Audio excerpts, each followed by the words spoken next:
Hey guys. Yeah, don't ask me why I have like green and yellow. It doesn't matter. And green and yellow are two beautiful colors. So like don't sit here and tell me they don't go together. Look outside. Like I'm looking outside right now at nature. I see green and yellow and blue everywhere. And they're all together. So you could throw fashion out the window. Nobody knows where it comes from. Nobody knows where it goes. And that's not the virtue we're looking for. The order that produces virtue is totally different. You can't find it in the fashion world. Anyway, we're going to do chapter 14 and chapter 15 because chapter 14 is super short. I like where the book's going. It's getting more interesting. So this is Zach's entry, Monday, October 2nd. Remember, he's camping up in the mountains with Catalin. Yeah. I woke up before dawn and stayed in my sleeping bag stargazing until the sun took them away. I slipped out of my bag quietly and walked up to the rise above camp. It's cold. Frost on the grass. I can hear the sheep. A thin wisp of smoke is coming out of the tent's stovepipe where Catalin, Benat, and Ander are sleeping. Sam is curled up in his bag like a cocoon next to the campfire. I'm glad I brought my journal. I have a lot to write about. A week ago I had no friends. This morning I'm up in the Ruby Mountains with a girl that I can't seem to stop thinking about. A girl who doesn't even know my real name or the color of my eyes and probably never will. Yeah, who cares? Uncle Don and Aunt Doris didn't prepare me for this. He needs to take my English class. I could walk him through the steps. But he's too young. He's take it slow. Sam is up. He looks up here and waves. I wave back and he begins to put wood on the fire. I should go down and help him. What about Sam? He seems to have worked his way into our lives, or maybe we've worked our way into his. He is a composer. He speaks Basques. Он может читать по-русски. He reads Russian. Not your everyday custodian. Ander comes out of the tent and helps Sam with the fire, and there's Catalin stretching her arms above her head before putting on her down vest. She sees my empty sleeping bag and looks around. Sam says something to her, and she looks to the top of the rise, and now she's coming my way. I like the way she moves. This is getting awkward. I like everything about this girl. I just wish I could tell her who I really am, but... Well, look, I'm your teacher. He's too young for this. So you gotta be patient. You gotta be very patient like Job. The poetic book in the Bible, Job, read it. You gotta be patient. Patient. He's too young. That's me. Guys, I didn't go on my first date until I was 19. And I had to wait till my dad went to sleep so I could take his car out. And it was a long story. Zach closed the journal. So that's what you keep in the backpack, Catalin said. That he put the journal away. You're a writer as well as a reader. Yeah, he doesn't need her reading all that stuff. Not really, Zach. It's just my way of keeping track of things. Catalin sat down next to him. You sleep well? Yeah, the rubies are great. I hate to leave. So, Zachary Granger, tell me more about your mom and sister. Like what? Like what are they like? Like twins, he said. What do you mean? Same color hair, same eyes, same height. You would know they were related if you saw them. Wanda is a senior in high school. She wants to be an actress. She's trying out for the lead in Sam's opera. What about your mom? She's opening a bookstore. That's it, pretty much. What about Zach Granger? Zach smiled. He wants to grow up to be a sheep herder. It's pretty simple. I have a feeling that there's nothing simple about Zachary Granger, Catalin said. I think there's a lot more to him that he isn't saying. Zach stood. How could he get to know someone if he couldn't talk about himself? Smells like they're cooking breakfast down there. You're changing the subject. I'm hungry. We brought them fresh eggs, not a lot of chickens up here. Ender nearly cried when he saw them. Think he'll share them, Zach smiled. The Basques are very generous people. This book is getting funny. It's funny. Now we're going to read through 15, Friday, October 6th. Commander If is back. I was putting a book in my backpack and he fell out on the bed. His head is back on his neck. He told me Catalin slipped him into the backpack when we were up in the rubies. She knew he was my friend all along, but she didn't want to embarrass me by pushing the issue. What a girl! Commander If misses her. Catalin and I have started walking to school together. Sorry if I say Catalina, it's my older brother's daughter. Her name is Catalina too.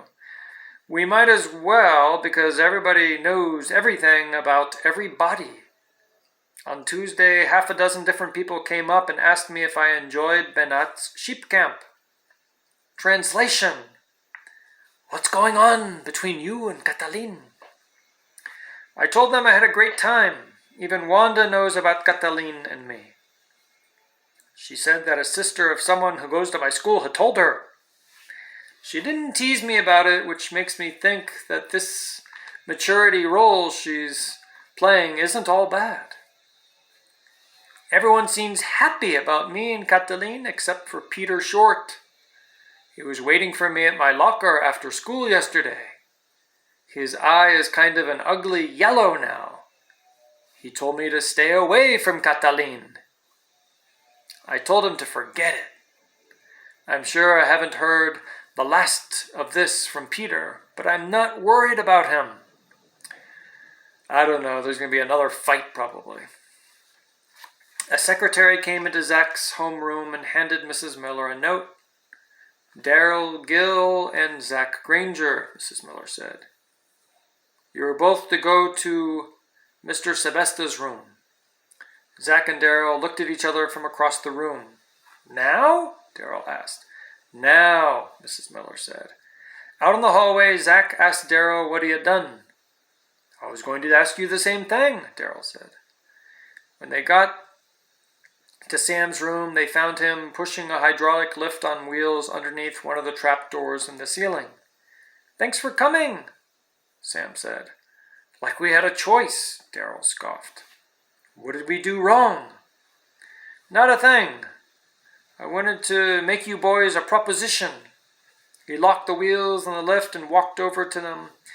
You know, we're doing this stage production of the opera Ghost. I need a couple of more stagehands. I thought you might be interested. Daryl eyed Sam suspiciously. What would we have to do? Mostly grunt work. I'll have several high school kids helping as well, but it might be handy to have a couple of people here at school in case I need some help during the day. Daryl smiled. You mean we would have to miss class sometimes? Not very often, but as we get closer to production day... I'm in, Daryl said quickly. I thought you might be. There will be some weekend and evening work too. How about you, Zach? What about your building? Well, I'm not in a hurry to get it finished. It's been a mess for longer than I've been in Elko. Because of Catalin, Zach wasn't in a hurry to get it done either. But becoming a stagehand meant he would be spending less time next door to the Nevada, and he wasn't thrilled about that prospect. Sam saw his hesitation. I'll tell you what I'll do. I can't pay you anything. But if you have to work here weekends, I'll treat you both to dinner at the hotel. In that case, Zack said, I'm in too. Good. Do you have time for a short tour? And Daryl glanced at the clock. We have time for a long tour. Sam started by showing them the trapdoors. They're hazards, and I should have nailed them shut long ago, but I'm glad I didn't because we're going to use them in a couple of scenes. There are 10 of them, and they're controlled by these levers. He led them over to the workbench. The levers are numbered, and each lever has its own padlock. The padlocks are marked with corresponding numbers in red, and I have the only keys. If a padlock is hanging on the hook above the lever, that means the lever is hot, which means don't touch it. Kind of a long fall, Daryl said, looking up at one of the trapdoors. Well, that is why I have this lift. We put it under the trapdoor we're using. It works like an elevator. There's not much else to explain down here. I guess we can move up to the stage where most of the work will be done. As Zack and Daryl passed the punching bag hanging beneath the door, number 8, they both took a swing at it. When they got up to the stage, Sam demonstrated how the lights were operated. Now, you probably won't be operating the lights. I'll have a crew from the high school to do that. So what will we be doing? Daryl asked. You'll be moving props around in between acts and helping to raise and lower the backdrops. I'll show you. They followed him over to a series of ropes tied to cleats in the wall. It's all done with block and tackle on a pulley system. Zack and Daryl prolonged the tour as long as they could. Of course, they want to miss class. El Sereno was going through June Saunders' mail, envelope by envelope. When he came across a personal letter, he set it in a separate pile to be opened and read later. He was almost at the bottom of the stack when he came to a postcard with a photo of the space shuttle on it. The only writing on the other side was June Saunders' address. He looked at the postmark on the card and smiled. The Osborns were in Elko, Nevada, or at least they had been on September 29th. He called Alonzo. Uh-oh, now the banditos found out where they live. We will go to Elko, Alonzo said. What will you do with the postcard? El Sereno tore the postcard into small pieces and dropped them into the waste can. I'm afraid it got lost in the mail. Alonzo got on the intercom and told the pilot to change his course to Elko, Nevada. Paul and Barry were aboard. So that's the end of chapter 15. Turn of events. As soon as things get good, they get bad.